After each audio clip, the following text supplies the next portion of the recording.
and you can't work, why do you have kids? That was your responsibility, and you failed to meet that responsibility. You don't have a job. You're a stay-at-home mom. Wow.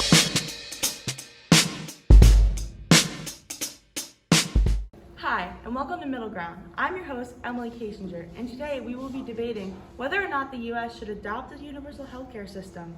Let's have everyone present themselves. Hi, I'm Maylee, and I'm a stay-at-home mom, and I have 6 beautiful children. Hi, I'm Epsi. I'm a professor at the University of Ohio. Hi, I'm Emma. I'm a nurse and I have 3 young children. Hello, I'm Ava and I own a salon. Now, can I have my pros to the right and my antis to the left, please?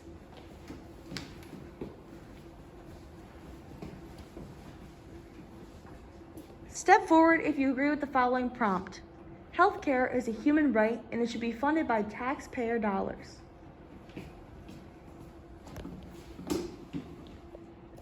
When you live in the United States, you're given rights of life, liberty, and the pursuit of happiness. And I think that healthcare definitely falls under these rights. And in the United States, there's actually evidence that this generation will be the first to live shorter than the other generations, shorter than their parents. Unequal access to this healthcare, from what I've seen, has actually led, like my own patients, to have heart problems, you know, because they can't pay for the healthcare that they require. And I think that a lot of people are affected, and I don't think a lot of people take into account how many children have chronic illnesses. And it's just, you know, I think if we're gonna live by what we're taught, then everyone deserves healthcare, and everyone deserves the same kind of healthcare. Yeah, I agree, because I can understand the concern for funding of this healthcare and the possible tax raises, but similarly to the public education case, if you ever heard of it, these taxes would only apply to people who met a certain income threshold per year. So if a person doesn't meet the minimum tax bracket, they wouldn't have anything to worry about. Now for those that do meet the tax bracket, I think it's important to remember, like public education, universal healthcare would serve as a means to universal improvement for humanity. For sure, yeah. All right, can I have my disagreeers come up, please? These are all great points, but our founding documents and their amendments make no direct or even indirect mention of healthcare as a right. Americans no more have a right to see a doctor than they have a right to own a car, or to have a place to live, or food on their tables, or clothes on their back. You're going off based off of implied powers, but nothing that is actually concrete. Now, everyone go back to your original positions.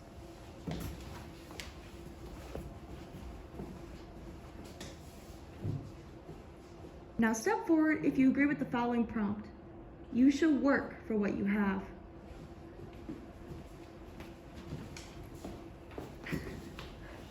Now, I know that many may argue that it's our obligation as people in the community to support others who are in need, but simply put, that's just not how it works.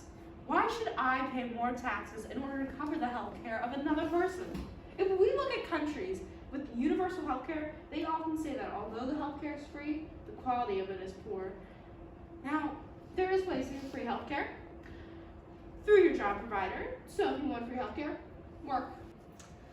I think that's a really poor take.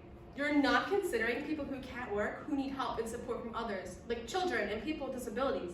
Currently in our country, there is no tax cutoff for the top 1%, but there is for people living with disabilities. How is that fair? And even if a person with disabilities is working, if they make more than $2K a month, they can't get disability benefits.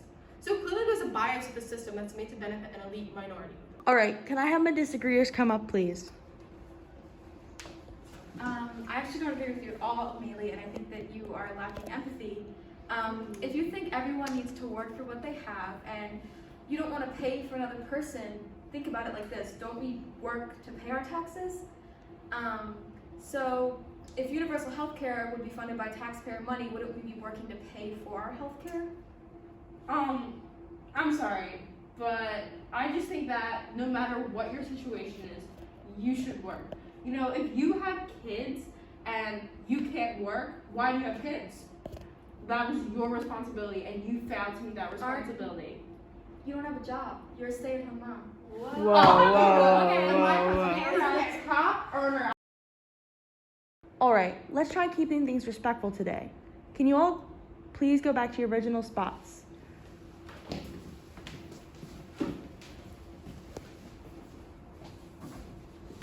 Step forward if you agree with the following prompt. Would you agree to raise taxes in order to cover health care? I think I would agree, but I think steps should be taken before we get to such an extreme decision.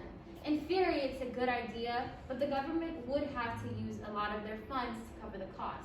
Focusing on improving teachings of health and proper bodily care could have citizens less at risk.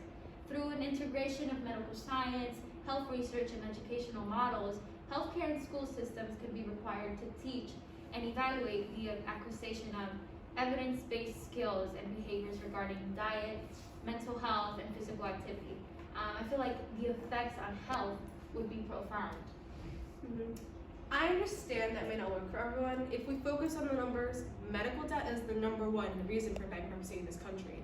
Raising taxes may be difficult at first, but it would alleviate the stress and complications associated with healthcare.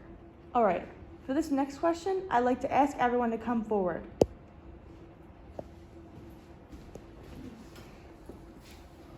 Has anyone changed sides? I don't think I've changed sides, but I guess I understand the other side more. Yeah, me too. I feel the Yeah, same. I agree.